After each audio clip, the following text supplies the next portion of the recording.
It is less than 6 months ago that we posted the video of the little red mower going up and down the 11th and 14th fairways of the country club. Amongst all of the long grasses and spreading weeds of the country club, 2 fairways remained and were clearly identifiable as part of a golf course. Elsewhere, someone had used their time and resource to hire a larger and more capable mower to do the same to fairway number 2.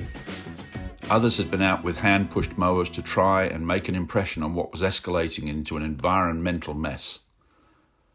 For most of us, we felt that we just did not have the ability or energy to make any difference. We felt powerless.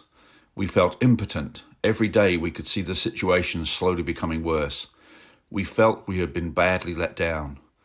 And 1 year on from the golf course being closed, it felt inevitable that the once beautiful green space outside our homes and in the community that we walked or rode our bike was never going to be something we could be proud of again. But since then, the community of this peninsula has proved to itself that there is always a solution to every problem. We secured the use of an industrial mowing machine and were able to inspire a small group of people to give up hours and hours of their time to begin a program of systematically and methodically bringing the situation under control with this new and bigger mower. As we organised that capability, we were substantially aided as Gatman's Mowers and More came to us and added their considerable capabilities to our mission. And then, as we focused on the grass in and around the fairways, we realised we had maybe an even bigger problem facing us as we noticed pest plants and weeds seeding and spreading vociferously.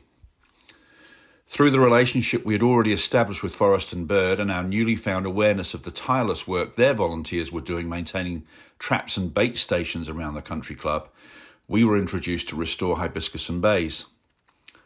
We decided to form a community trust and organise ourselves to a precise programme of work to address the challenges beyond the fairways and to look at the country club land as a whole.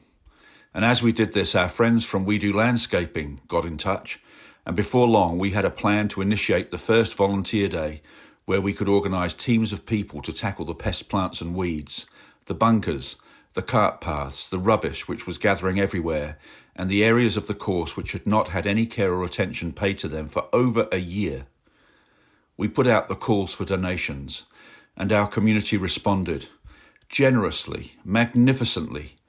We put out the call for volunteers. We now have over 130 people who have invested and are investing their energy and time and resource into looking after our environment. We asked for some volunteers to consider becoming patrons and give additional time to taking care of at least one fairway each. We now have a team of over 30 patrons who are curating their part of the country club and organising others to do the same. We asked for food and drink from businesses on the peninsula as we organised barbecues for the end of each volunteer day so that everyone could be refreshed after all their work and also meet each other and learn from one another and be inspired by what was being achieved. Woolworths, Pack and Save and the Coast Clinic all responded and supported us as we celebrated our progress and planned for more. And all the while this was happening, our business supporters continued to promote us and financially donate. Sean and the team at the Kitchen Door, Fraser and the team at Next Bar and Eatery, Cherry Cafe, Gulf Harbour Liquor and Gulf Harbour Food Market. And our Auckland City councillors have consistently supported us as well as our local board. Our media partners have been magnificent. Hibiscus Local Matters, RNZ, Stuff and NZME have actively come to us and got engaged in discussion and communicated a balanced narrative in support of what we are trying to achieve. At our volunteer day 6 days ago in December, a busy time of the year for so many, we had an amazing group of people come out on a Sunday morning to again tackle the pest plants and weeds along the side of the 9th fairway. Other teams worked in the heat of that morning on bunkers and cart paths and other areas. The mowing team went to work on the 4th hole. Another team took a tipper truck and collected all the mown grass from the 5th and 4th fairways and moved it to somewhere that it could decompose without being a hazard to anybody. And today, if you go to take a walk around the country club, you can clearly see the golf course. You can walk on the paths. You can see whole forests of weeds dying on the ground. You can see plants that were hidden by weeds now able to see light again and flourish. You will see that fairways 1 to 8 have all been recently mown. They will continue to be mown. We are now working on a sequential basis.